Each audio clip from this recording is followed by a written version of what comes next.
22nd verse. Okay.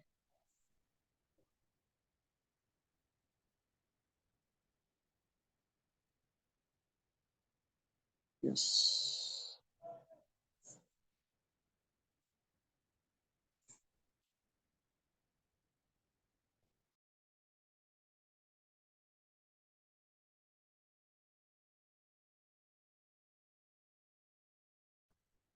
Hare Krishna.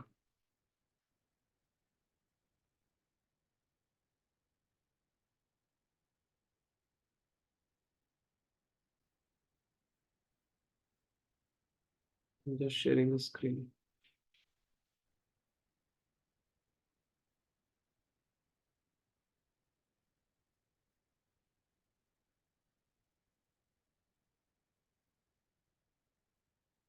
Yes.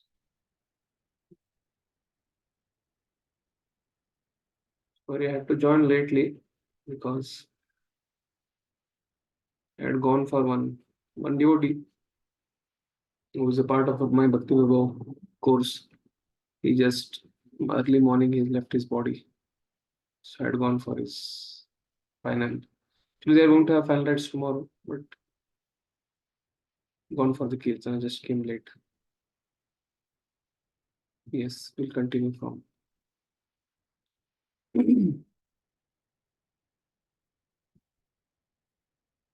Arjun उवाच कैर्लिङ्गे स्त्रीन् गुणानेतान् अतितो भवति प्रभो किम् आचरागतं चैतां स्त्रीन् गुणान् अतिवर्तते. Oh my dear Lord, by which symptom is one known who is transcendent into these three modes? What is his behavior? And how does it transcend the modes of nature? Yes. Someone can read this? Purport. Hare Krishna. Hare Krishna. In this verse, Arjuna's questions are very appropriate. He wants to know the symptoms of a person who has already transcended the material modes. He first inquires of the symptoms of such a transcendental person. How can one understand that he has already transcended the influence of the modes of material nature? The second question asks how he lives and what his activities are. Are they regulated or non-regulated? Then Arjuna inquires of the means by which he can attain the transcendental nature. That is very important. Unless one knows the direct means by which one can be situated always transcendentally, there is no possibility of showing the symptoms. So all these questions put by Arjuna are very important, and the Lord answers them. First question is, Prabhupada is telling here, how to understand somebody has transcended the modes. That is the question. This is the first question. Second question is how he lives. Basically, his lifestyle, his behavior, his dealings. Are they regulated, not regulated? And the means. Third question is this. And why? What means he can attain that transcendental nature? The process. So it's like symptoms, then the behavior, and the process. Arjuna asking these three questions here in this shloka. This is a new section, the 14th chapter itself. Till now expressed about three modes and what are the different features of three modes, characteristics of three modes, and how to transcend the three modes. That was discussed till now. So now he wants practical guidance on about the three modes. So how to understand what are the symptoms of person who has transcended the three modes, and symptoms, behavior, and the means to transcend the three modes. These things are very clear. The purport on it comes here. Symptoms, behavior. Third question is the means to transcend these three modes. So Lord Krishna answers this in 22, 23, 24, 25. In 22 speaks about the symptoms. What are symptoms? Shri Bhagavan Ivacha Pragasham cha pravritim cha moham evam cha pandava na dveshti sampravrattani na nivrittani kankshati. This is a symptom. And then in 23, 24, 25, let's see what. Udasina vad asino punariyo गुणैर्यो न विचाल्यते गुणावर्तन्त इत्येवं अवतिष्ठति नेङ्गते समदुःखसुख स्वस्थ समलोष्टाश्म काञ्चन तुल्यप्रिया प्रियो धीरस्तुल्यनिन्दात्मसंस्तुति मानापमानयोस्तुल्यस्तुल्यो मित्रार्षिपक्षयो सर्वरम्भा परित्यागी गुणातीता स उच्यते. So his behavior. This 4 verses speaks about his behavior. So 22nd speaks about the symptoms. 23, 24, 25, these 3 verses speaks about his behavior. Behavior. Let's read the translation. Yeah. Somebody can read. Next Jyoti. Hare Krishna Prabhuji, Dandavat Pranam.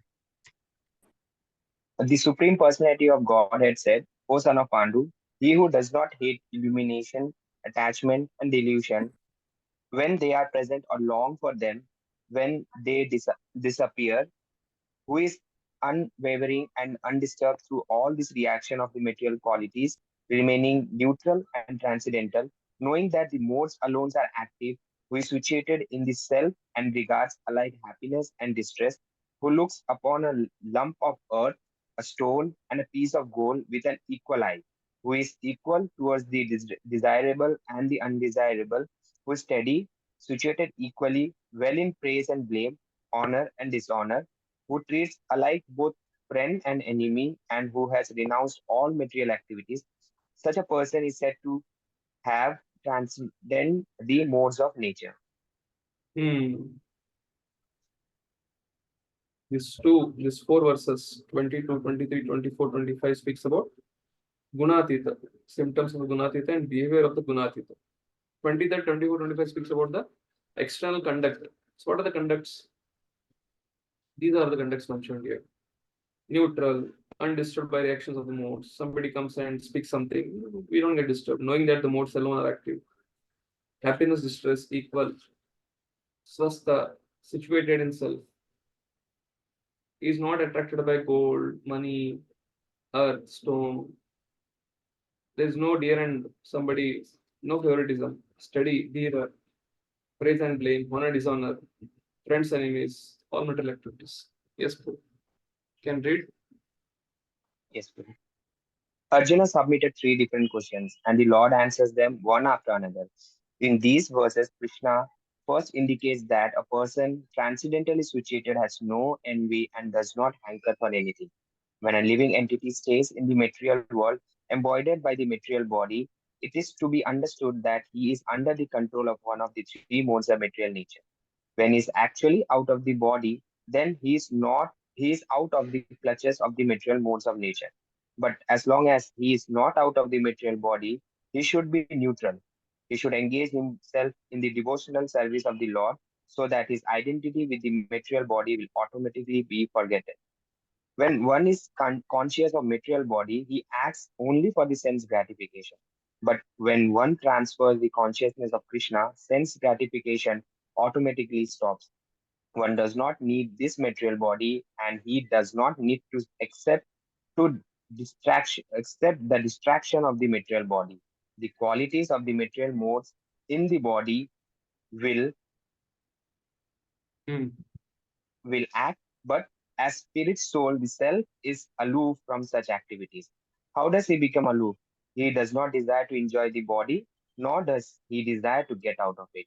Thus, transcendentally situated, the devotee becomes automatically free.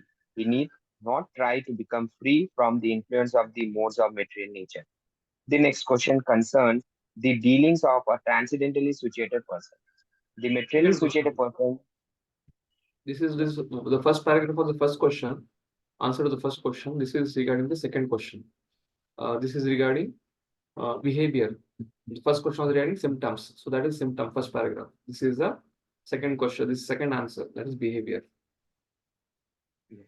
The materially situated person is affected by so-called honor and dishonor offered to the body, but the transcendentally situated person is not affected by such false honor and dishonor.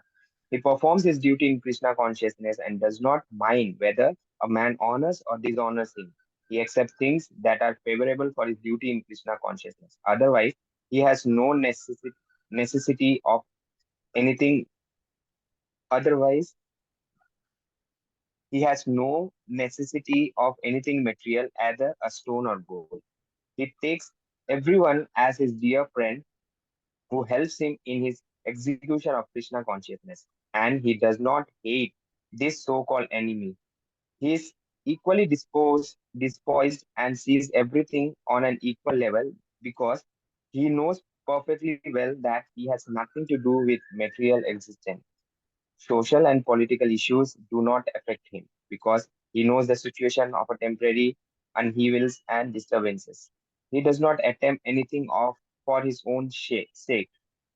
He can accept anything for Krishna, but for his personal self, he does not attempt anything.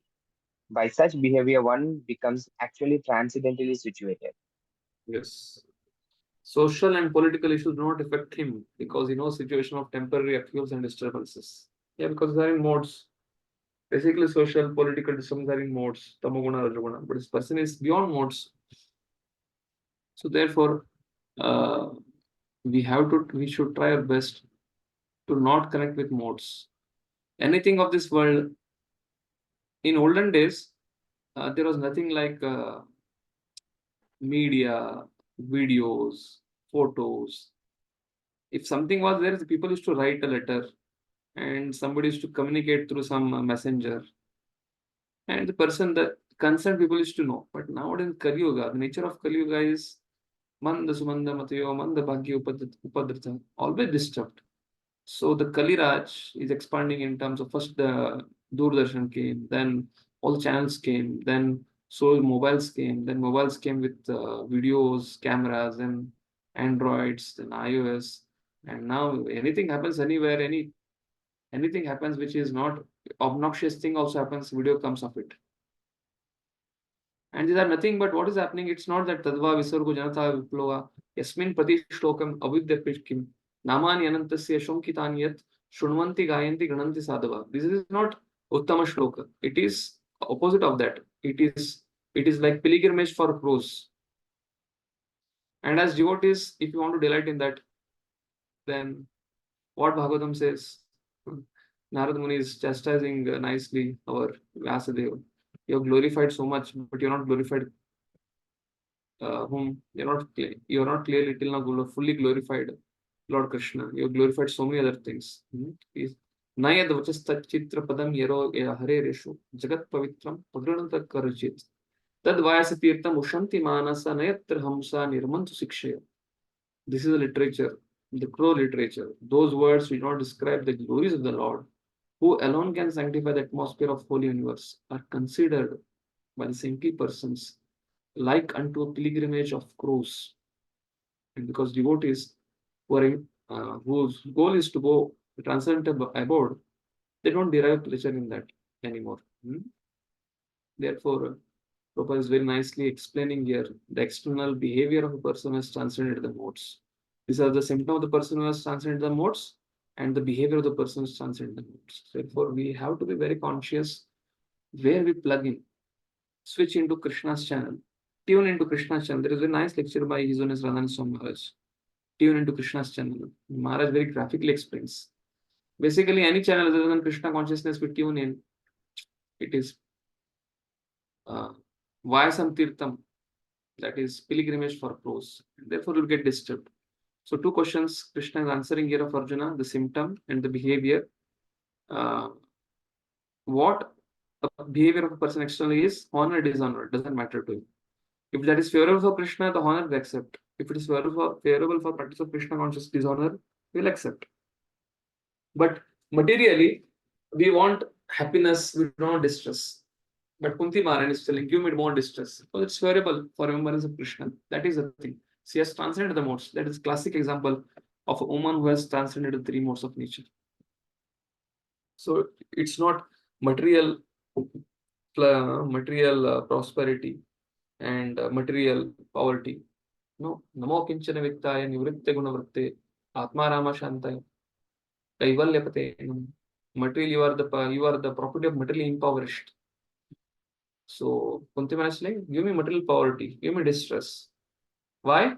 I can't remember That is symptom of person who has transcended three modes. Krishna is glorifying symptoms here, but in Bhagavatam we can see all personalities who have transcended those modes.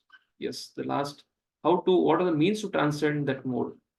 The means to transcend that mode, the means to come to the 22nd, 23rd, 24th, 25, 26 symptoms. If you want to follow 20 to 25 symptoms mentioned in the previous shloka, 4 shlokas, set of 4 shlokas, Krishna says to Arjuna, there is only one way by transcending modes. What is that?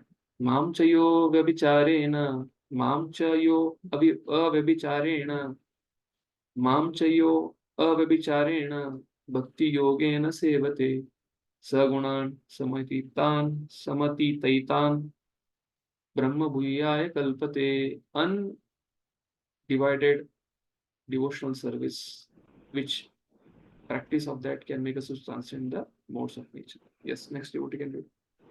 May I read, Prabhuji? One who engages in full devotional service, unfailing in all circumstances, at once transcends the modes of material nature and thus comes to the level of Brahman. That means pure bhakti is only means. Yes. Purport? This verse is a reply to Arjuna's third question. What is the means of attaining to the transcendental position? As explained before, the material world is acting under the spell of the modes of material nature. One should not be disturbed by the activities of the modes of nature.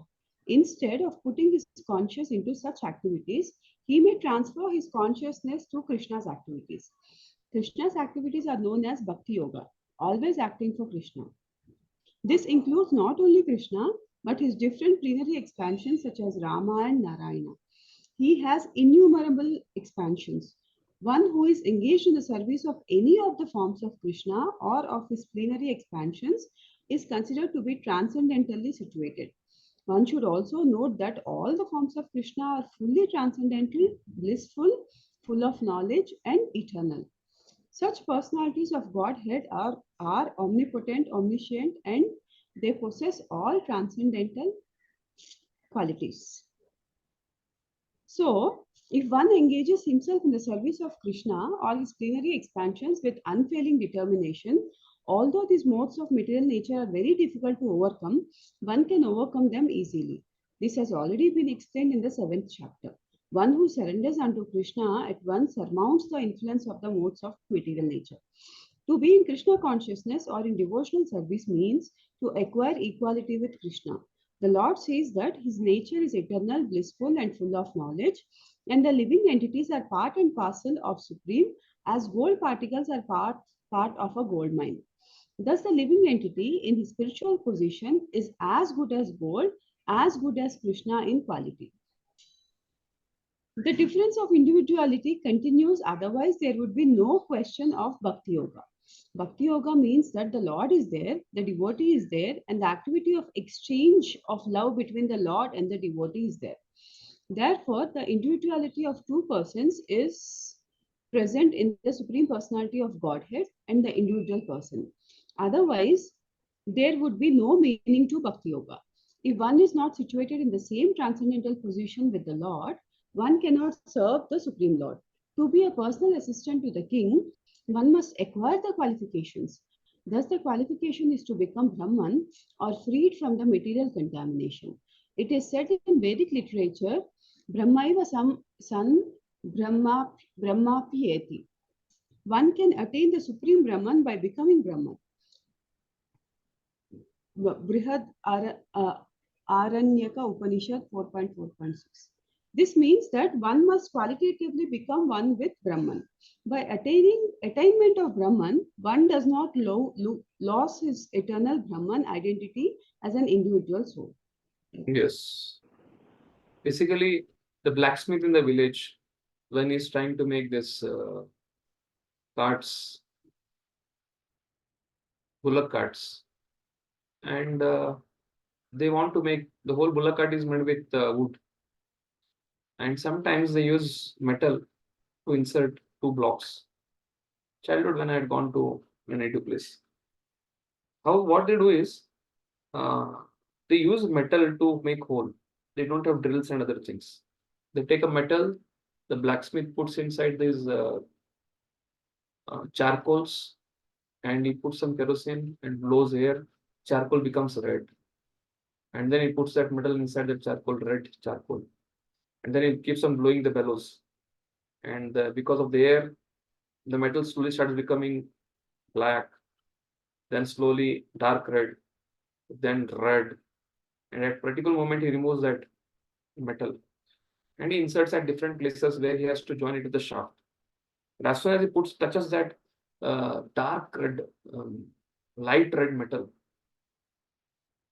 the touch of the metal to the wood produces fire, and there's immediately hole. It's like a rocket taking takeoff. How that propeller engine produces fire. Wherever it touches the wood, it produces sound and there is fire coming out of it. And then he takes one nut bolt, he puts a nut and joins the two shafts like this and bolts it. That is how they do it. So I'm quoting that analogy because what Krishna is trying to tell here, like a metal, when it comes in touch with fire, it becomes fiery. That is what Krishna is trying to speak here. Mam cha yo avabhicharena. Somebody does unalloyed, without failing in any circumstances, continues to remember, chant, Shravanam, Kirtanam, Navida Bhakti. One does it. Bhakti Yogena Sevate. Ninefold devotion service. Unfailing in any circumstances. So, because Krishna is Satchitananda, by being connected to Krishna through this Navida Bhakti, without failing in any circumstances, Sagunan Samadhitan Brahma Bhuyai Kalpete. The metal in touch with fire becomes fiery.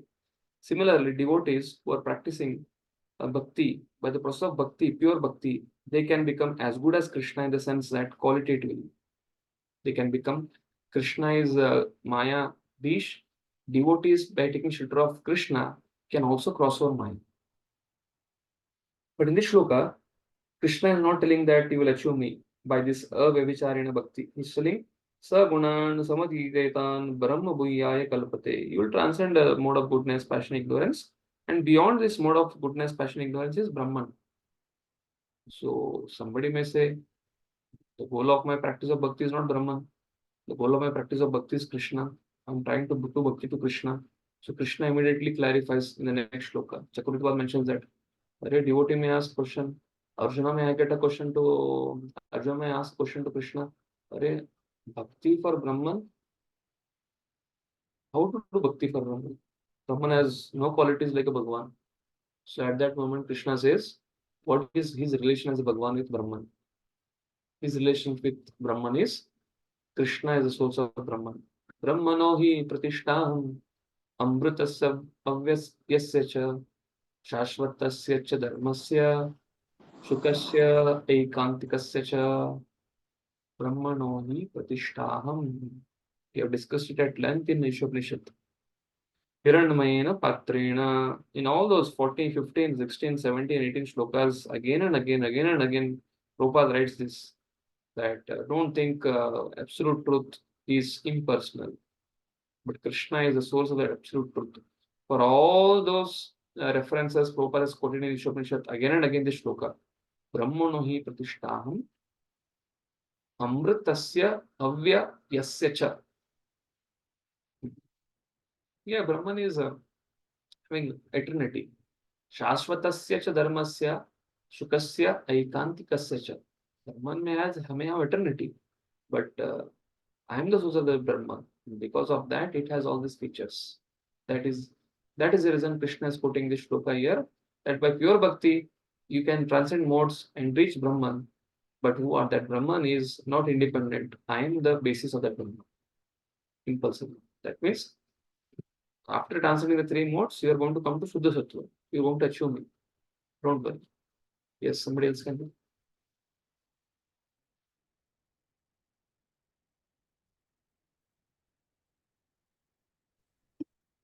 Prabhuji, I can continue. Prabhuji. Shall I read, Prabhuji? Yes. Okay, Prabhuji, please. And I am the basis of the impersonal Brahman, which is immortal, imperishable, and eternal, and is the constitutional position of ultimate happiness. The constitution of Brahman is immortality, imperishability, eternity, and happiness. Brahman is the beginning of transcendental realization. Paramatma, the super soul, is the middle, the second stage in the transcendental realization. And the Supreme Personality of Godhead is the ultimate realization of the absolute truth. Therefore, both Paramatma and the impersonal Brahman are within the Supreme Person. It is explained in the 7th chapter that the material nature is a manifestation of the inferior energy of the Supreme Lord. The Lord impregnates the inferior and material energy with fragments of the superior nature, and that is a spiritual touch in the material nature. When a living entity conditioned by this material nature begins the cultivation of spiritual knowledge, he elevates himself from the position of material existence and gradually rises up to the Brahman conception of the Supreme. This attainment of the Brahman conception of life is the first stage in self-realization. At this stage, the Brahman realized person is transcendental to the material position, but he is not actually perfect in Brahman realization. If he wants, he can continue to stay in the Brahman position and then gradually rise up to Paramatma realization and then to the realization of the Supreme Personality of Godhead. There are many examples of this in Vedic literature. The 4 Kumaras were situated first in the impersonal Brahman conception of truth, but then they gradually rose to the platform of devotional service. One who cannot elevate himself beyond the impersonal conception of Brahman runs the risk of falling down. In Srimad Bhagavatam, it is stated that although a person may rise to the stage of impersonal Brahman, without going further with no information of the Supreme Person, his intelligence is not perfectly clear. Therefore, in spite of being raised to the Brahman platform, there is a chance of falling down if one is not engaged in devotional service of the Lord. In the Vedic language, it is also said, Raso Vaisa Rasam Hai Evayam Labdhaya Nandi Labhavati. When one understands the personality of God at the reservoir of pleasure, Krishna, he actually becomes transcendently blissful. The Supreme Lord is full in 6 opulences, and when a devotee approaches him, there is an exchange of these 6 opulences. The servant of the king enjoys on an almost equal level with the king, and so eternal happiness, imperishable happiness, and eternal life accompany devotional service. Therefore, realization of Brahman or eternity or imperishability is included in devotional service. This is already possessed by a person who is engaged in devotional service. A living entity, although Brahman by nature, has a desire to lord it over the material nature, and due to this he falls down. In this constitutional position, a living entity is above the 3 modes of material nature. But association with material nature entangles him in the different modes of material nature, goodness, passion, and ignorance. Due to the association of these modes, his desire to dominate the material world is there. By engagement in devotional service and full Krishna consciousness, he is immediately situated in the transcendental position, and his unlawful desire to control material nature is removed. Therefore, the process of devotional service, beginning with hearing, chanting, remembering the prescribed 9 methods for realizing devotional service, should be practiced in the association of devotees.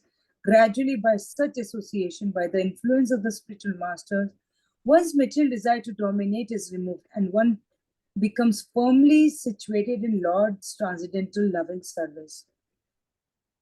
This method is prescribed from the 22nd to the last verse of this chapter.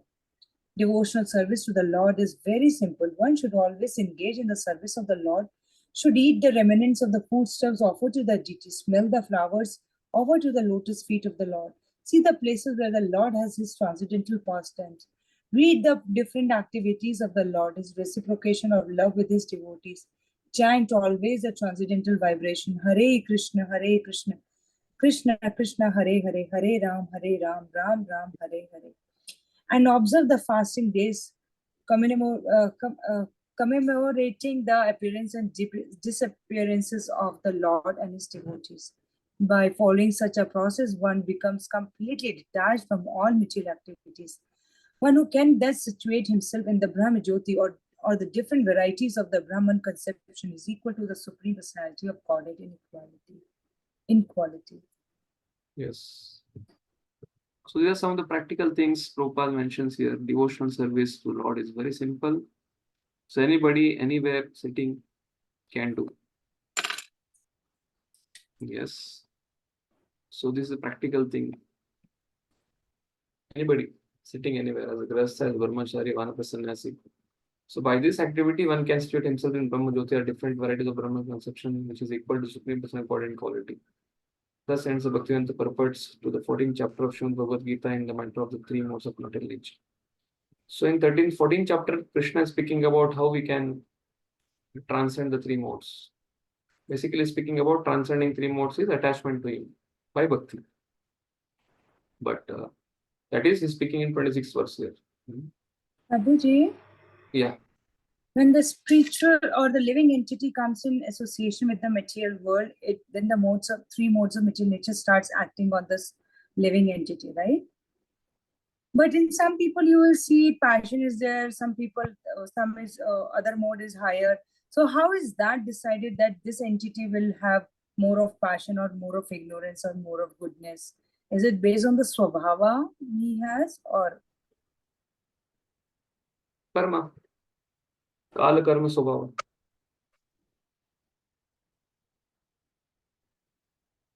Different living entities, as soon as the living entity comes first, it achieves human form of life. Then it slowly start degrading. It has a free will. So based on one's free will, one along with time factor in this world, when you take some 10 students and leave him in the ground, then all will behave with the time factor differently. Similarly, the souls with time, some elevate, some degrade, some become passionate, some become ignorant, some become uh, sattvic. So it's all coming from their past karma. They have the free will. Again, past karma is not just we are programmed. This present life will become next life. And in next life will tell, Array, in last life I did this. That is the meaning of past karma. Basically, when we have our free will, they exert those modes and that gets imprinted in their subtle body. When we have free choice, what will we do with that free choice? Somebody takes a sattvic mode, somebody takes a rasic mode, somebody takes a tamasic mode. So that then continues the next life. And that is how the modes. So somebody has goodness, somebody has passion, somebody has ignorance. Karmana deva nitrena. And then bhumte based on how the living entity dominates and enjoys the modes. Based on that modes becomes very permanent in his life. So the way we behave, it has a deep connection with the way we have behaved in the past life. And that is the reason they come triggers, especially the triggers or tremors, which triggers us. That is because of that is how we have behaved in the previous lives.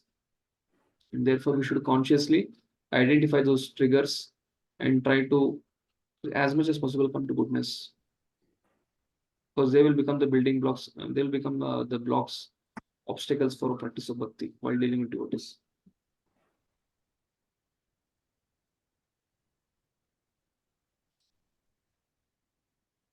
Okay. So anything we present, body is a template of a past life. And that doesn't mean we are programmed. That is a choice we have made in the past life. So based on the choice we'll make now, we can overcome our conditioning by taking shelter of bhakti. That is the reason this Prabhupada is writing here. Namida Bhakti, and practically what are the different limbs of 64 limbs of bhakti in Nectar of Devotion. I think you'll be studying after this 5th unit, you'll be studying Nectar of Devotion. In that it's mentioned all these things. There are 64 limbs of bhakti which Prabhupada mentioned. Yes. So Krishna is telling how one can develop attachment to him and transcend modes. In the 15th chapter, he speaks about how one can develop detachment. So the 15th chapter speaks about the three modes. The three modes Krishna has described so much. How this three modes is nourished? What is this three modes?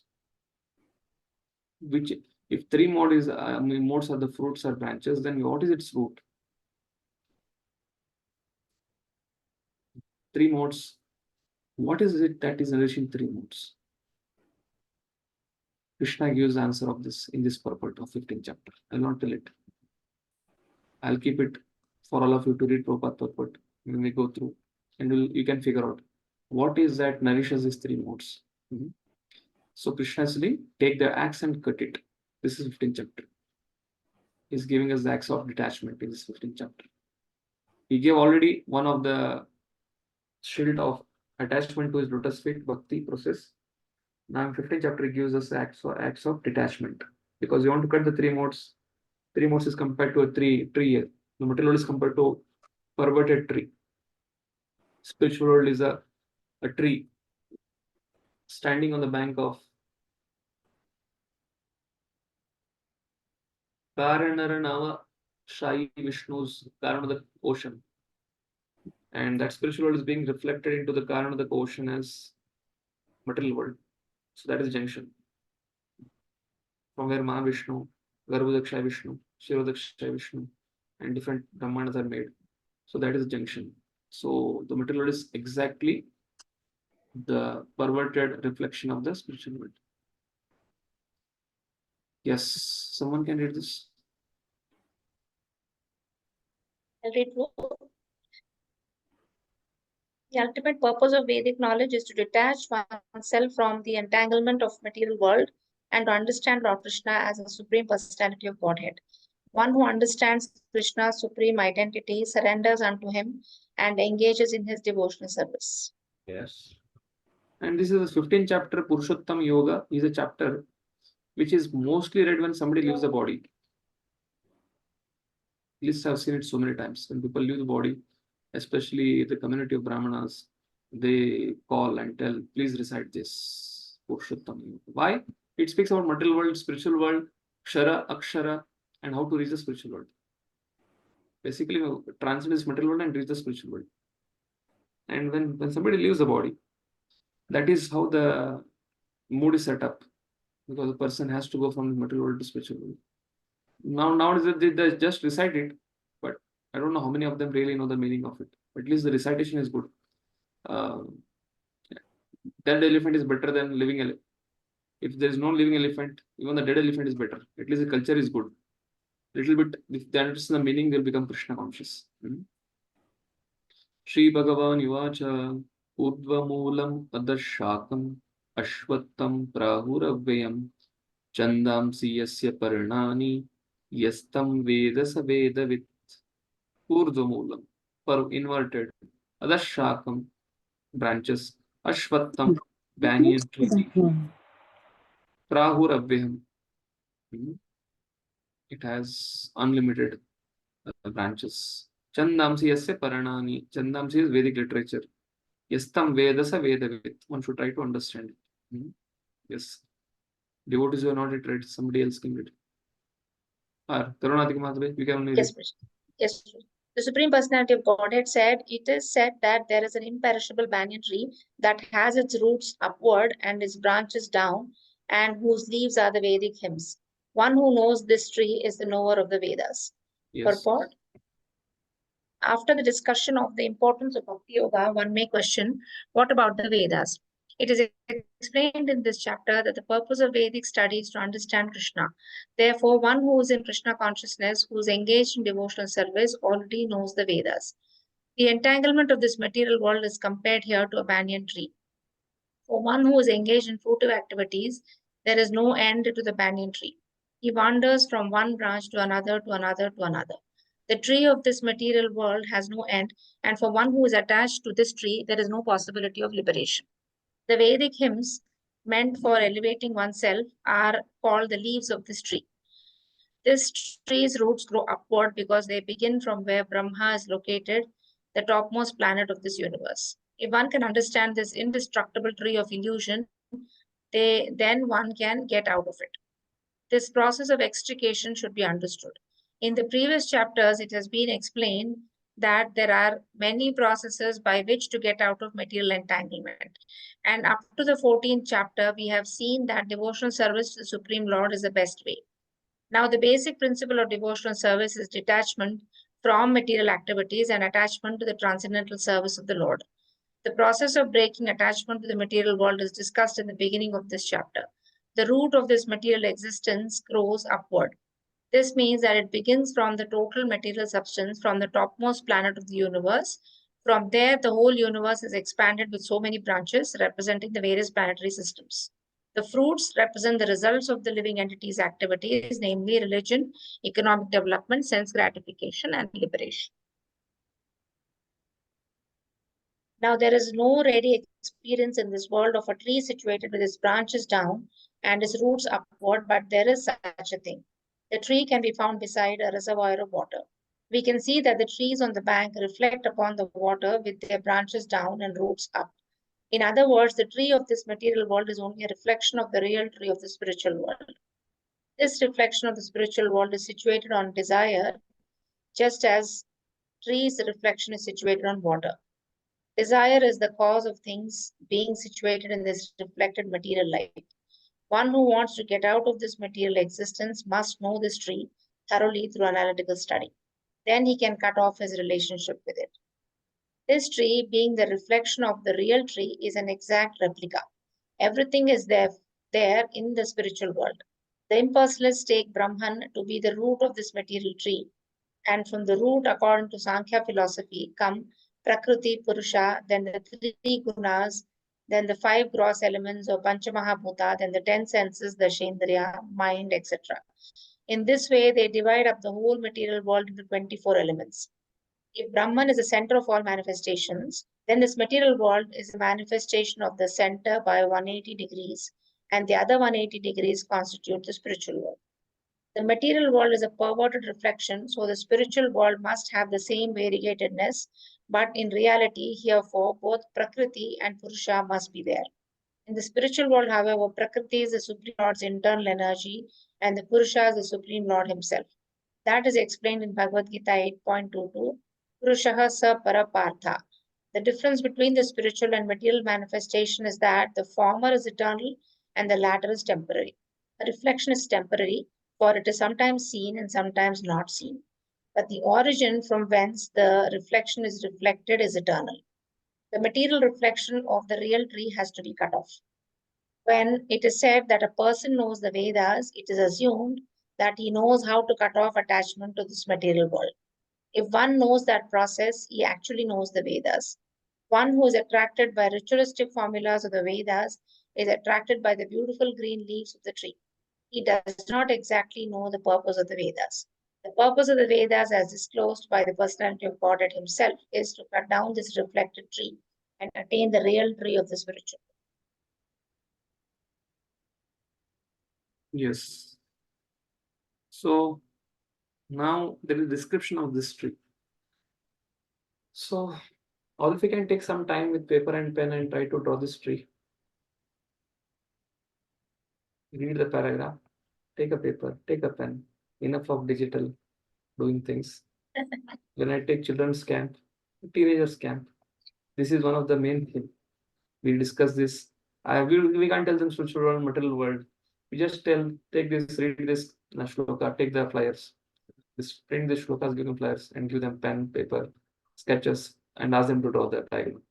And they nicely draw.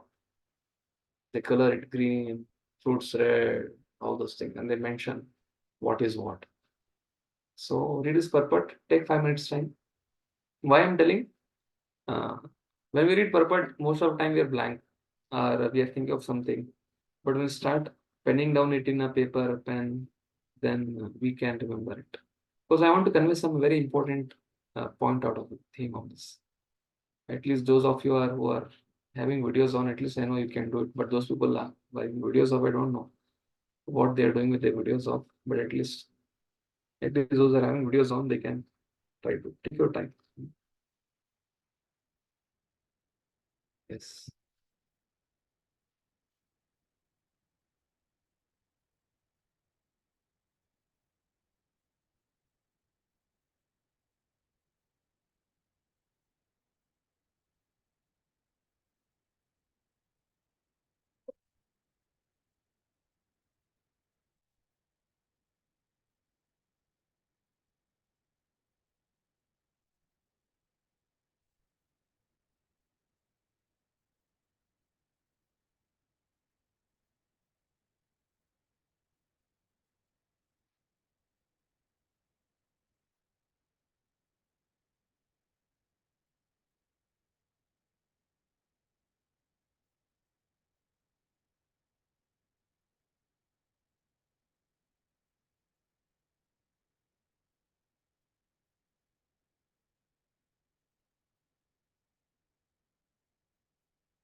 Okay.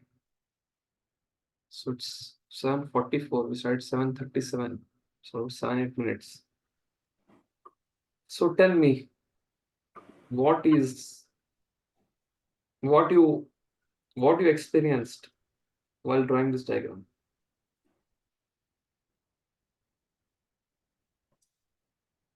Just what is the experience while drawing this diagram? Simple.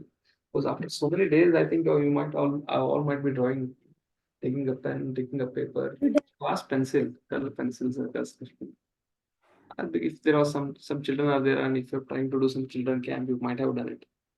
But those who are not in both the cases. I made a small drawing. So I'll tell my reflection on this, Prabhuji. So I think the existence of this tree is based on the desires. That is why this tree is existing. And since we desire to be here in that individual world, to be a controller or enjoyer and proprietor of the thing, so Krishna created the perverted or the reflected version of spiritual world for us. But with all that, he gave us everything to cut down the entanglement too. So like how Isha Vasham Idam Sarvam. So this world is perfectly imperfect for us.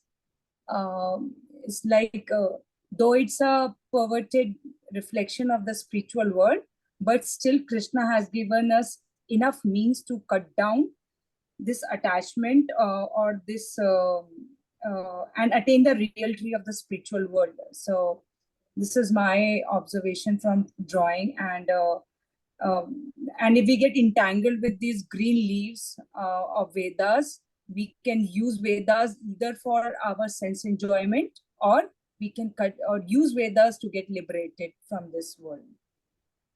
Good, very good. Nice observation. Thank you. I think I should have told all of you to also consider second shloka also, because first and second shloka. Yesterday in Bhakti Center, Leelanand Prabhuji discussed the same sloka, Prabhuji. Same shloka, very wonderful. So Krishna is again trying us to reinstate. I think Yes, Krishna Prabhuji. Krishna is so merciful on all of you that Nearly 2 hours he gave the lecture on this sloka. yeah, evening 5:30 to 8:30. Yes. One observation, Prabhuji, I don't know, it's a material observation. Drawing spiritual tree, the first one is easy, but drawing the material tree is difficult because the inverted image is difficult to draw. That is on the paper. So see how Krishna is created it. That means that Dukkalayam, right? I think it is very difficult to draw in the material the tree also. Drawing that material tree is so difficult. So Krishna has created that material tree. Yeah. And Prabhupada also telling there 180 degree, 180 degree. What is that 180 degree, 180 degree? Nobody has told me. Yes, Arvind. Reflection, Prabhuji. Yeah. We have compass now. So Yes. the higher compass is like spiritual world and lower compass is like the material world. Material world. Connecting point is what? Brahman. Brahman. From Brahman, everything is on. Paramatma, Brahman, and Brahman, one portion of that Brahman is like a spiritual sky. In one corner of the Brahman, there is Mahavishnu line, and that Karanava Narashai ocean. These are desires. Because the tree reflects on a river, but spiritual is reflecting on our desires. So you have to purify our desires. It's very simple. So Maya is not actually this whole world. If you change your desire, this whole world will become spiritual world. Yeah, body is there. The prarabdha we have to undergo, but Krishna will also sublimate our prarabdha to bring us close to Him. That is the great mercy of Krishna. So desire, it's all about desire. Therefore, Prabhupada coined the name of ISKCON as International Society for Krishna Consciousness. Why? The consciousness has to be reformed. The desire has to be reformed. Desire should not be given up, but desire has to be rectified. It cannot become 0-0. But our whole existence is because of desire to enjoy separately. So that is the root. This spiritual world and material world. The root of material world is the spiritual world is reflecting on our desires. But individual changes his desire, then he takes mukti and goes back. But others who are not changing their desire, they get stuck up here eternally till the time they don't change their desire. Okay. Anybody else would like to share? Yeah, only one point, Prabhuji. Actually, like what Surabhi Mataji has already mentioned, the good thing is even in this perverted material world, God, Krishna, has still given us some hope through the Vedas. We can utilize them to get that knowledge, to get ourselves liberated, to really get that absolute knowledge, to get ourselves liberated. So at least there is a hope what Krishna is giving, even in this perverted material world. Yes, we have hope in this perverted material world also, that it is complete and perfect, so that we can purify our heart, realize the incompleteness, and go back to God. Okay. Anybody else would like to share something? Reflections. Prabhuji, that Isha Upanishad shloka is there, na? Om Purnam Adam Purnamidam. So that world is also complete and this world is also complete. But this is how imperfectly perfect. Like it is being, there is association of modes of material nature, but still with that, we have so many choices to get liberated or de-entangle ourselves from this material world. Both worlds are perfect. Yeah. Complete and perfect. It's only because of our complete realization of the absolute truth, that if we can change our desire, then this becomes complete. Three modes will not act on us if we change our desire.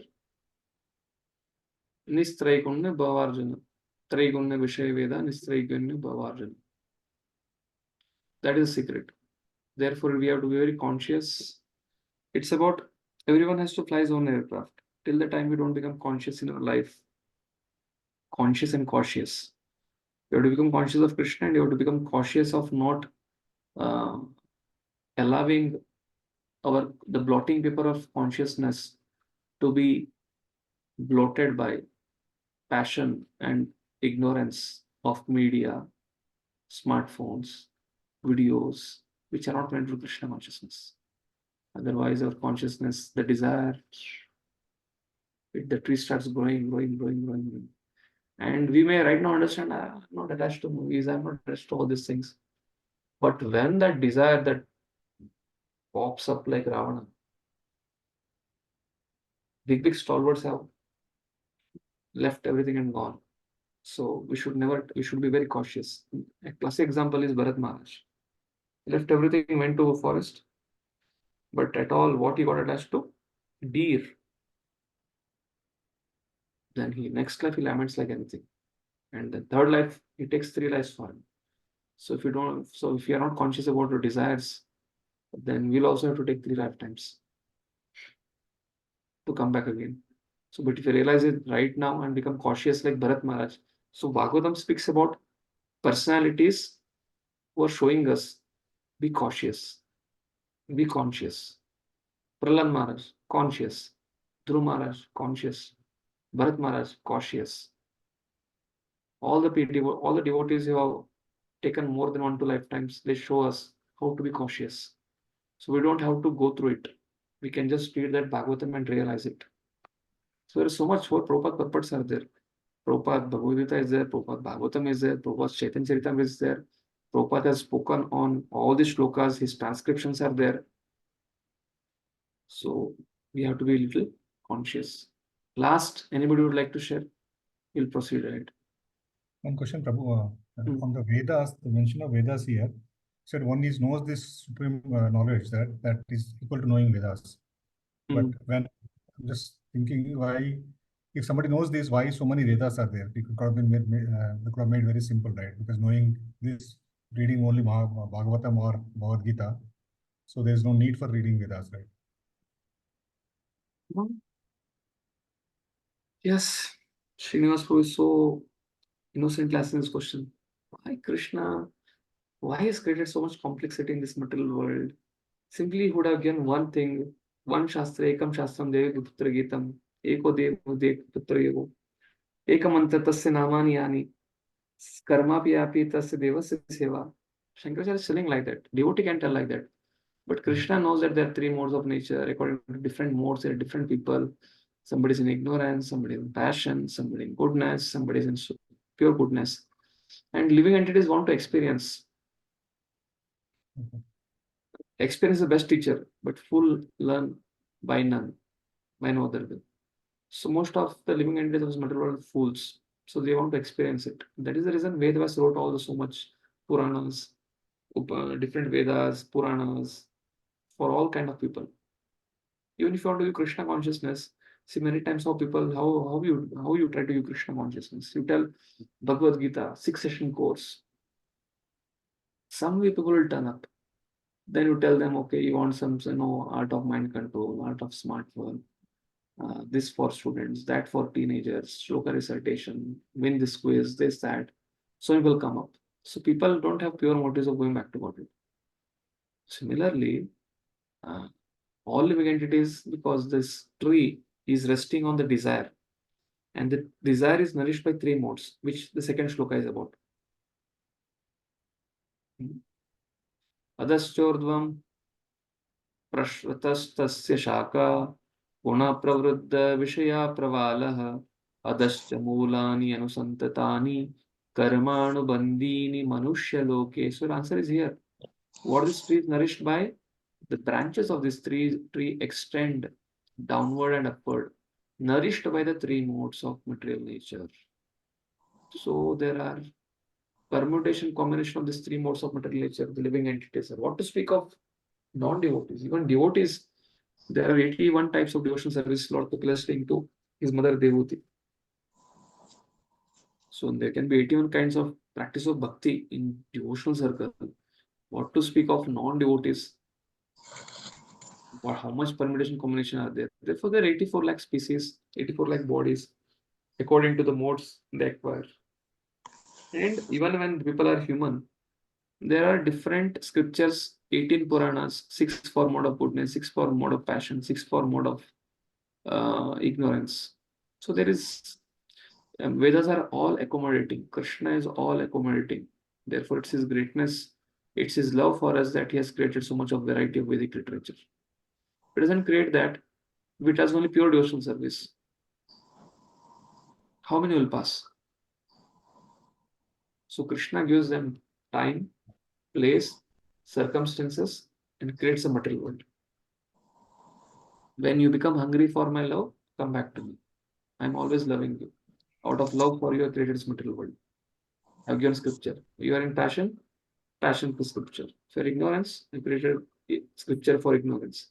If you are in goodness, I'm creating scripture for people in goodness. If you want to become Susattva, then I'm giving Bhagavatam. So Krishna loves all his children and he knows what each living entity needs. So he has made tailor-made bodies according to their consciousness. Yeah. Okay. Prabhu, Yes. Somebody was asking something. I'm saying, Prabhuji, does this explain like what things are happening in our life? Like this is the reason why, because Krishna has made this arrangement for us to go back to him. Like generally people say, look, why this has happened to me? Why me? Why I'm going through all this? Yeah, that is what prarabdha karma. Because of prarabdha karma, it is happening to us. Yeah, but all these circumstances are coming to for purification only. Yeah. So if we practice bhakti, then Krishna uses our prarabdha karma to purify us.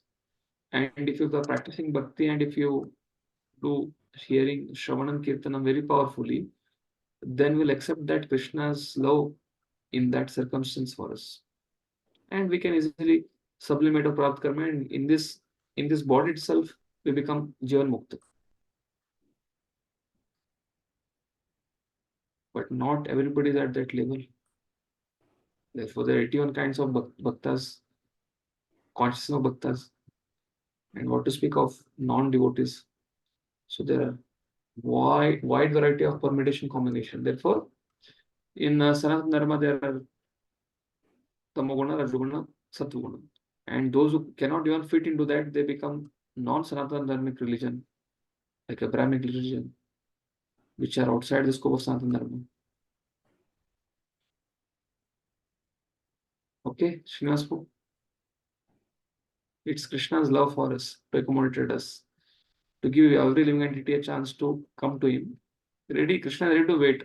Krishna is ready to wait for many Mahavishnus breathe. But Krishna wants, you have utilized your desire and gone away from me. You utilize the same desire and come to me out of your free will. I will not force. I want your love. I don't want, by force, I don't want to make a robot. But what if we want to accelerate it now, Prabhuji? How do we accelerate the process? A simple thing I told, accelerating means we have to do Navida Bhakti. We have to hear, chant, and understand the pain and suffering which are coming in my life, the situation which has been created in my life. It is my prarabdha karma, and Krishna is lovingly giving it now to purify me, to end my whole existence in this life itself. If we welcome it with open hands and accept that suffering is Krishna's mercy, then we become Jivan Mukta. Tatyenu kampas sunikshamanam, gunjana evatma kritam vipakam. Then the spiritual becomes a birthright. So exhilarating is very simple, acceptance of whatever is coming. It is Krishna's mercy. Are we ready? Kunti Maharani.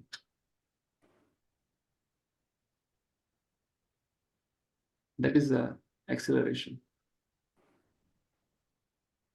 So hearing and chanting should become very powerful. On one hand, that is attachment. Sagunan Samaditan Brahma Bhuyaya Kalpate. Second hand, detachment from the modes. The modes come to mostly to us right now is through gadgets we have. So we should be conscious what to see, what not to see.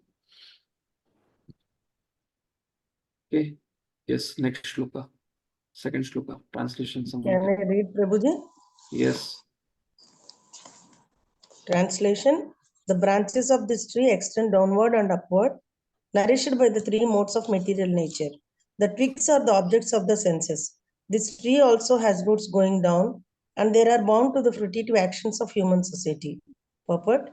The description of the banyan tree is further explained here. Its branches spread in all directions. In the lower parts, there are variegated manifestations of living entities, human beings, animals, horses, cows, dogs, cats, etc. These are situated on the lower parts of the branches, whereas on the upper parts are higher forms of living entities, the demigods, Gandharvas, and many other higher species of life. As a tree is nourished by water, so this tree is nourished by the three modes of material nature. Sometimes we find that a tract of land is barren for want of sufficient water, and sometimes a tract is very green. Similarly, where particular modes of material nature are proportionately greater in quantity, the different species of life are manifested accordingly. Yes, what I was trying to tell you, if you come to a very sattvic place, if you go to a place like which is very conducive, you will see that, by going there is forest, there are animals, there are parrots chirping. You can sit and you feel in sattvic because sattva guna is prevalent in forest. If you come to city like in New York, Mumbai, Delhi, or Hyderabad, you see kind of passion is there.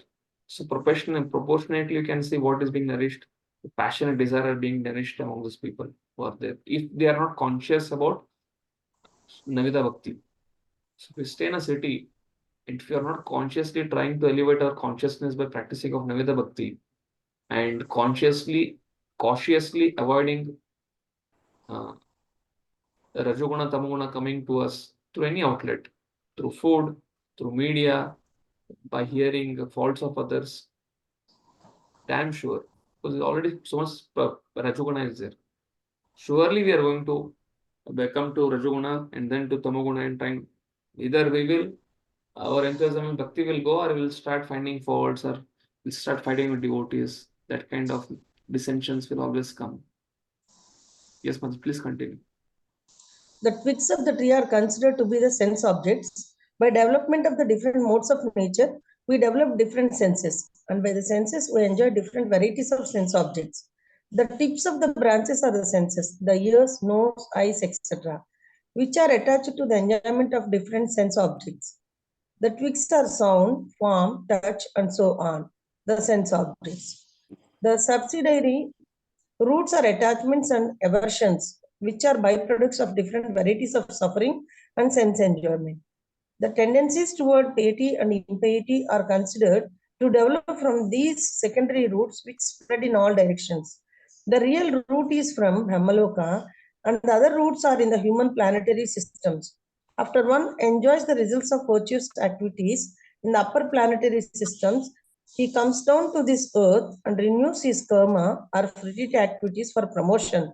This planet of human beings is considered the field of activities. Yes. Correct. Why? Because only in the Bhuloka is called as Karma Bhumi. Because only here you can perform karma. Good karma to go to heaven. Bad karma to go to lower planetary systems. If you do bhakti karma, you can go to spiritual world. Therefore, it is called as field of activities. Kshetra, Kshetragya. Only in the Bhu Mandala, where we are in the planet, we can create fresh karma. If human form of life, why demigods also want to come and take birth in Bharata Varsha? Because in Bharata Varsha, one can create punya, papa, and bhakti. Vikarma, akarma, and karma. Therefore, we have to be very, very cautious that what kind of opportunity we have got, what kind of body we have got. So anybody who has to board a plane, he has to go to airport, then he can check in and board. And that airport is Bhumandala. We come here, create fresh karma, go to heaven, board a plane to heaven. Bad karma, board a plane to low planet system. Bhakti karma, bhakti, know the bhakti, then board a Vaikuntha plane, back to body. Therefore, it's called as karma bhumi.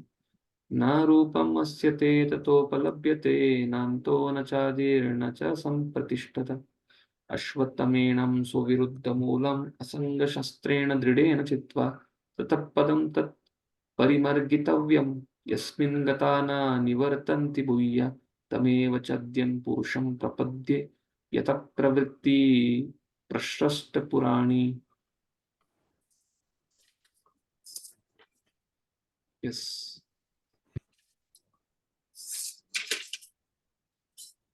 Somebody can quickly read. Hare Krishna, Prabhu, I can read. Read. The real form of this tree cannot be perceived by in this world. No one can understand where it is, where it ends, where it begins, or where its foundation is. But the determination, one must cut down this strongly rooted tree with weapon of detachment.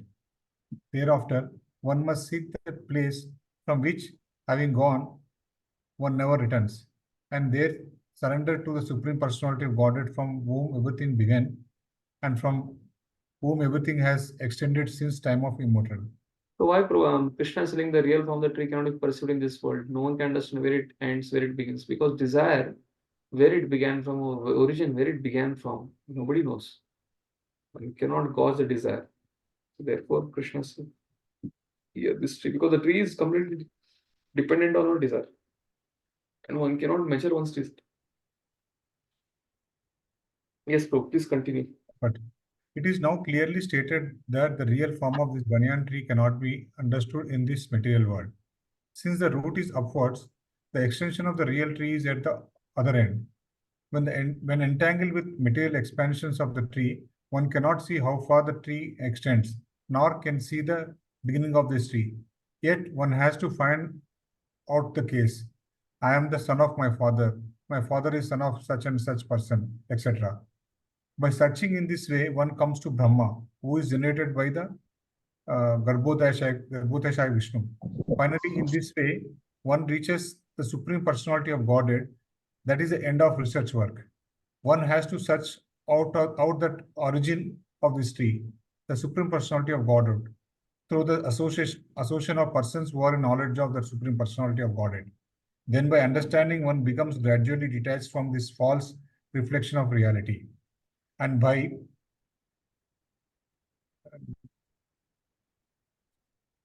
knowledge, one can cut off the connection. And by knowledge, one can cut off the connection and actually become situated in that real tree.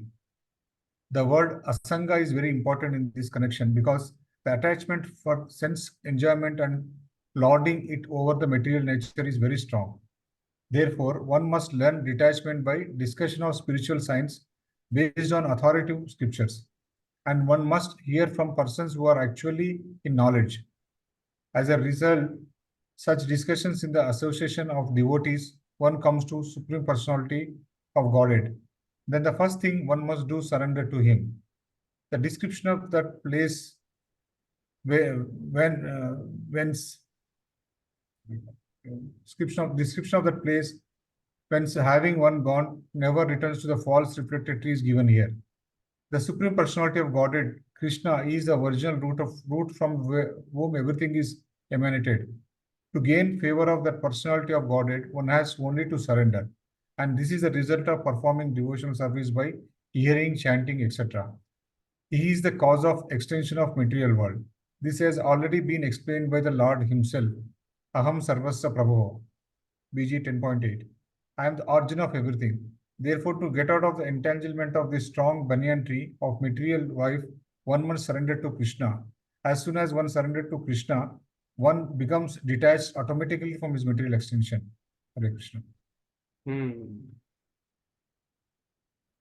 So one should find out the acts of detachment, cut it, and then one should on the other hand become attached to Krishna. So acts of detachment and surrendering to Krishna, two processes are mentioned here. And that is by Niveda Bhakti. Detachment by understanding. Prabhupada is saying, Prabhupada is writing here, one should really find out from Jnana platform that what is the existence of this world. Prabhupada is saying Brahma created it. Brahma came from Garbhodaksha Vishnu. He came from Mahavishnu. Mahavishnu is coming from Sankarshan, then Chaturviva, then behind that there's Brahma, Balram, then there's Krishna. So what is the existence? What I'm doing here? We should feel like we are in a foreign place. Yugaitam Nimeshena Chakshusha. That shloka which Chaitanya Mahaprabhu is singing. It's like everything is null and void. So, and one should surrender at the lotus feet of Lord Krishna. And that is the only solution by which one can become detached. Nirmana moho jita sanga dosho adhyatma nitya vinivritta kama dvandveru mukta sukha dukkha samne gachanti amuda padam abvayam tat. What is the surrendering process? Because fourth verse is speaking about surrendering. So this is surrendering process. Somebody else can read. Yeah, sure, I will read.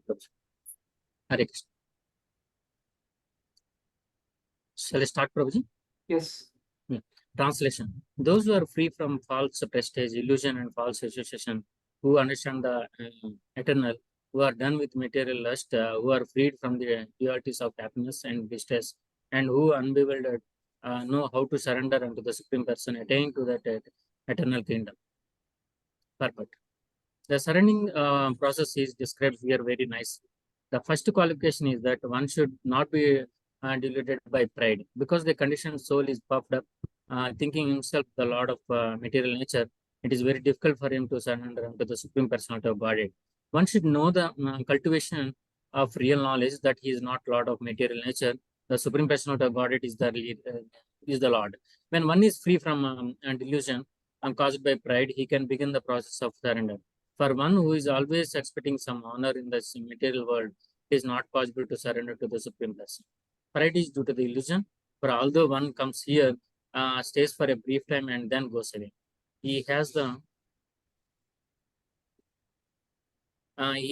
foolish notion that he is the Lord of the world.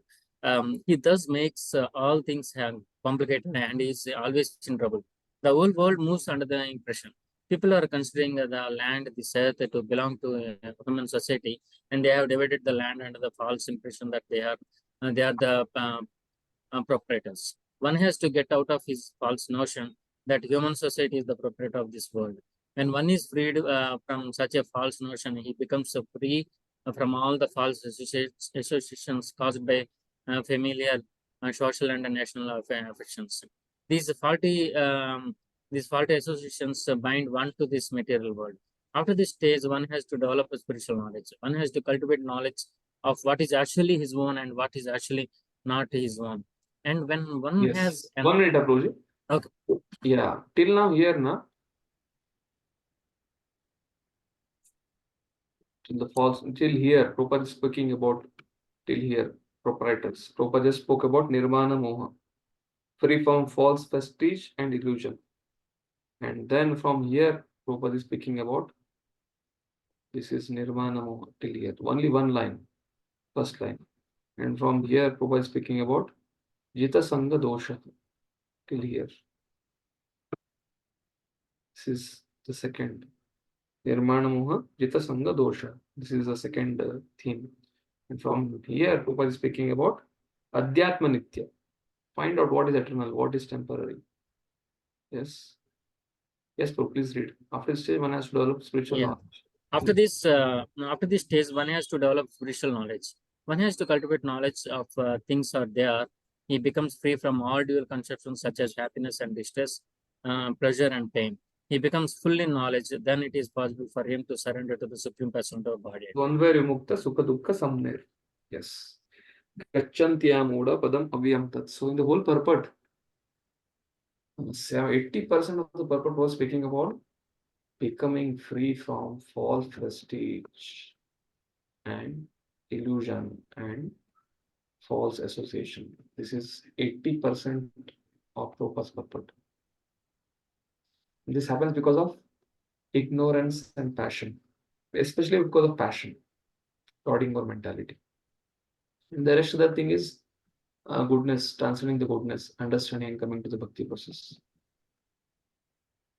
न तद्भाष्यते सूर्यो न सुशांक न पावकः यद्गत्वा न निवर्तन्ते तद्धाम परमं मम. Yes, till now what has been discussed? Material world. Now Krishna is going to discuss about the quality of the spiritual world, Goloka Vrindavana. The first 6. Prabhupada writes in the first paragraph itself. Na? First, initially in this, the whole purport speaks about material world, spiritual world, Shara, Akshara, and then, but till first 5 speaks about material world, how to get rid of this. Next, now 6th is Krishna is speaking about there is another abode beyond this material world. Don't think that it's perverted tree is everything. Beyond this perverted tree, there is actual tree. What is that actual tree? Description of that is spoken here. There is no enough sun, moon, and other things. Yes, somebody else can read. Shall I continue, Prabhuji? No, we will give the option. Somebody else has option. There are so many devotees. Hare Krishna Prabhuji. Shall I read Prabhuji? I was thinking out Yes, you Prabhuji. only. I was about to take your name only. Yes, Prabhuji. Translation. That supreme abode of mine is not illumined by the sun or moon, nor by fire or electricity. Those who reach it never return to this material world. Purport. The spiritual world, the abode of the Supreme Personality of Godhead Krishna, which is known as Krishna Loka, Goloka, Vrindavana, is described here. In the spiritual sky, there is no need of sunshine, moonshine, fire, or electricity, because all the planets are self-luminous.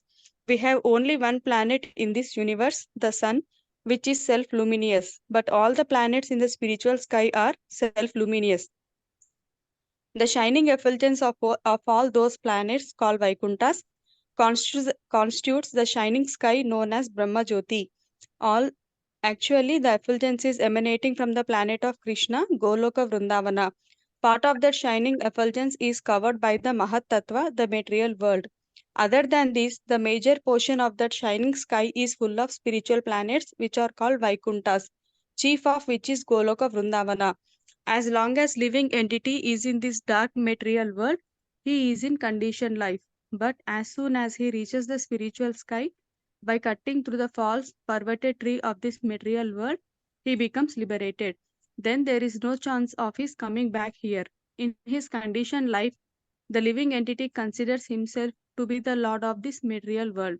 But in his liberated state, he enters into the spiritual kingdom and becomes an associate of the Supreme Lord. There he enjoys eternal bliss, eternal life, and full knowledge. One should be captivated by this information. He should desire to transfer himself to that eternal world and extricate himself from this false reflection of reality. For one who is too much attached to this material world, it is very difficult to cut that attachment. But if he takes to Krishna consciousness, there is a chance of gradually becoming detached. One has to associate himself with devotees, those who are in Krishna consciousness. One should search out a society dedicated to Krishna consciousness and learn how to discharge devotional service. In this way, he can cut off his attachment to the material world. One cannot become detached from the attraction of the material world simply by dressing himself in saffron cloth. He must become attached to the devotional service of the Lord. Therefore, one should take it very seriously. The devotional service, as described in the 12th chapter, is the only way to get out of this false representation of the real tree. In chapter 14, the contamination of all kinds of processes by material nature is described. Only devotional service is described as purely transcendental. The words Paramam Mama are very important here. Actually, every nook and corner is the property of the Supreme Lord, but the spiritual world is Paramam, full of six opulences.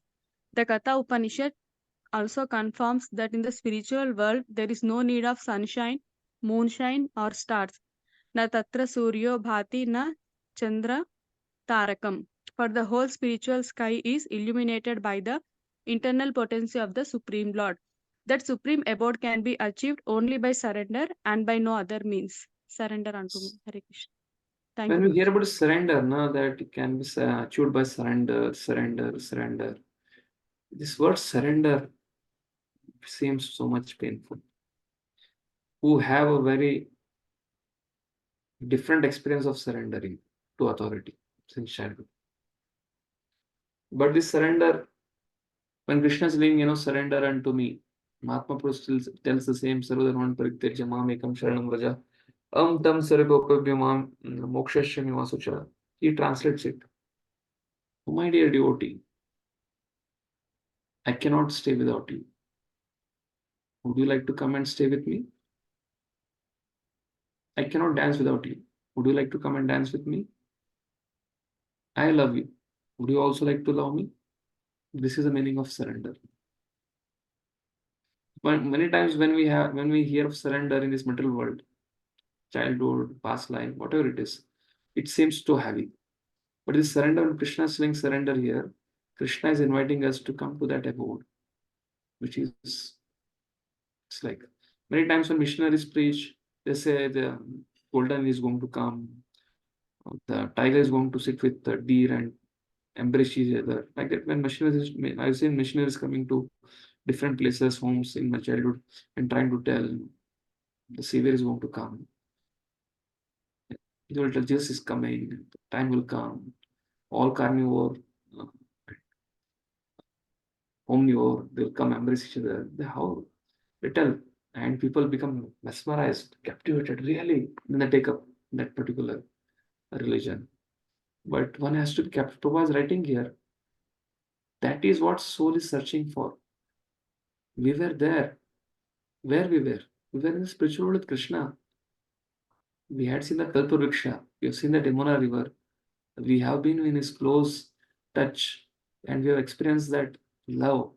But because we have developed a desire to enjoy separately from him, we have forgotten it. And as soon as we get to know about it, we should become captivated by it. And therefore, Krishna is saying here what? Prabhupada is writing here very, very important point, which I've highlighted it. When I was hearing Radha Gopinath Prabhu is taking one session for us, he told the only way to go back to old days, this. When you hear a description about spiritual world in the Bhagavatam, Bhagavadgita, one should be captivated by this information. This is spiritual world. One should have that feeling from inside. What is this material world? I'm feeling like fish out of water. I want to be in that place. And he should desire to transfer himself to that eternal world and extricate himself from this false reflection of reality. And then Prabhupada is writing what? One has to associate with himself. How to do that? How to exhilarate that? The exhilaration process can only come here in yellow, what Prabhupada is writing here. One has to simply associate himself with devotees, those who are in Krishna consciousness, sincerely trying to practice Krishna consciousness. One should search out a society dedicated to Krishna consciousness and learn how to discharge devotional service. It is mentioned in nectar of devotion, which will be taken in next unit, 64 principles. Getting up in the morning, doing Mangalarti, Narsingh Arti, Tulsi Arti, smelling the fragrance offered to Narsingadev, watering Tulsi, circumambulating Tulsi, giving up our early morning sleep for the sake of practicing bhakti. That is also one link. Chanting Hare Krishna, then after that Guru Puja, then Darshana Arti, dressing deities, serving deities, offering bhoga to deities. 64 principles are there.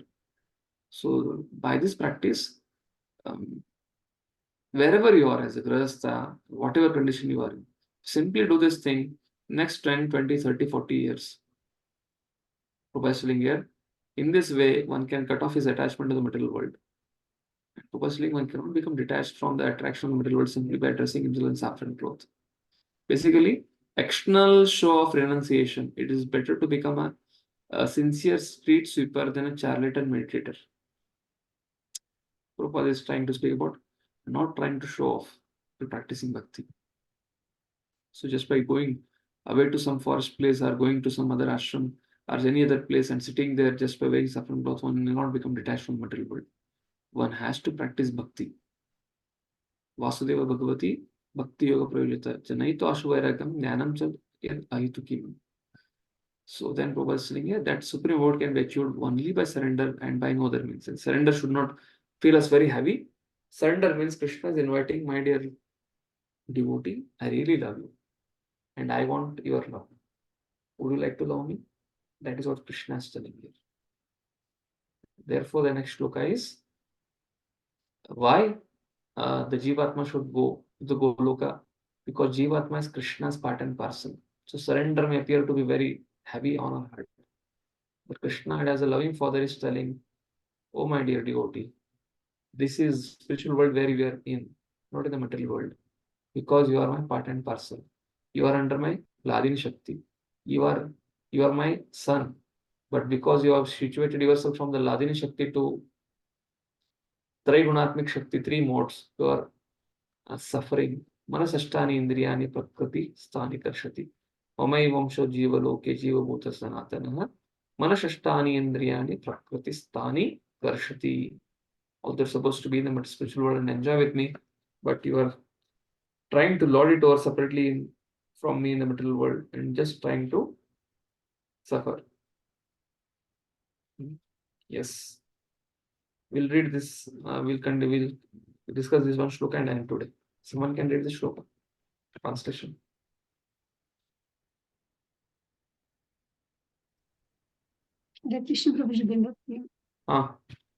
The living entities in this conditioned world are my eternal fragmental parts. Due to conditioned life, they are struggling very hard with the 6 senses, which include the mind. But in this verse, the identity of the living being is clearly given. The living entity is the fragmental part and parcel of the Supreme Lord, eternally. It is not that he assumes individuality in his conditional life and in his liberated state becomes one with the Supreme Lord. He is eternally fragmented. It is clearly said, Sanatanaha. According to the Vedic version, the Supreme Lord manifests and expands himself in innumerable expansions, of which the primary expansions are called Vishnu Tattva and the secondary expansions are called the living entities. In other words, the Vishnu Tattva is the personal expansion and the living entities are the separated expansions. By his personal expansion, he is manifested in various forms like Lord Rama, Nrsimha Deva, Vishnumurti, and all the predominating deities in the Vaikuntha planets. The separated expansions, the living entities, are eternally servitors. The personal expansions of the Supreme Personality of Godhead, the individual entities of the Godhead, are always parts and parcels of the Supreme Lord. The living entities also have fragmental portions of his qualities, of which independence is one. Every living entity, as an individual soul, has his personal individuality and a minute form of independence. By misuse of that independence, one becomes a conditioned soul. And by proper use of independence, he is always liberated. In either case, he is qualitatively eternal, as the Supreme Lord is. In his liberated state, he is freed from this material condition. and he is under the engagement of the transcendental service unto the Lord. In his conditioned life, he is dominated by the material modes of nature, and he forgets the transcendental loving service of the Lord. As a result, he has to struggle very hard to maintain his existence in the material world. The living entities, not only human beings and the cats and dogs, but even the greater controls of the material world, Brahma, Lord Shiva, and even Vishnu, are all parts and parcels of the Supreme Lord. They are all eternal, not temporary manifestations. The word karsati, struggling or grappling hard, is very significant. The conditioned soul is bound up, as though shackled by iron chains. He is bound up by the false ego, and the mind is the chief agent which is driving him in this material existence. When the mind is in the mode of goodness, his activities are good. When the mind is in the mode of passion, his activities are troublesome. And when the mind is in the mode of ignorance, he travels in the lower species of life. It is clear, however, in this verse, that the conditioned soul is covered by the material body with the mind and the senses in its individual capacity. The following information is there in the Mataji, here, this one. yeah. Okay, with the mind and the senses. And when he is liberated, this material covering perishes, but his spiritual body manifests itself in its individual capacity. The following information is there in the Madhyandi Nayana Shruti. Sava Isha Brahma Nishta Idam Shariram Matyam Atistriya Brahmabi Sampadya Brahmana Pashyati Brahmana Shrunoti Brahma Naivedyam Sarvam Anubhavati. It is stated here that when a living entity gives up this material embodiment and enters into the spiritual world, he revives his spiritual body, and in his spiritual body, he can see the Supreme Personality of Godhead face to face. He can hear and speak to him face to face, and he can understand the Supreme Personality as he is. From Smriti, also it is understood. Vasanti Yatra, Purusha Sarve Vaikunta Murtaha. In the spiritual planets, everyone lives in bodies featured like the Supreme Personality of Godheads. As far as bodily, everyone lives in bodies featured like the Supreme Personality of Godheads. As far as bodily construction is concerned, there is no difference between the part and parcel living entities and the expansions of Vishnu Murti. In other words, at liberation, the living entity gets a spiritual body by the grace of the Supreme Personality of Godhead. The words Mamai Vamshaha, fragmental parts and parcels of the Supreme Lord, are also very significant. The fragmental portion of the Supreme Lord is not like some material broken part. We have already understood in the second chapter that the spirit can't be cut into pieces. This fragment is not materially conceived. It is not like matter, which can be cut into pieces and joined together again. That conception is not applicable here because the Sanskrit word Sanatana, eternal, is used. The fragmental portion is eternal. It is also stated in the beginning of the second chapter that in each and every individual body, the fragmental portion of the Supreme Lord is present.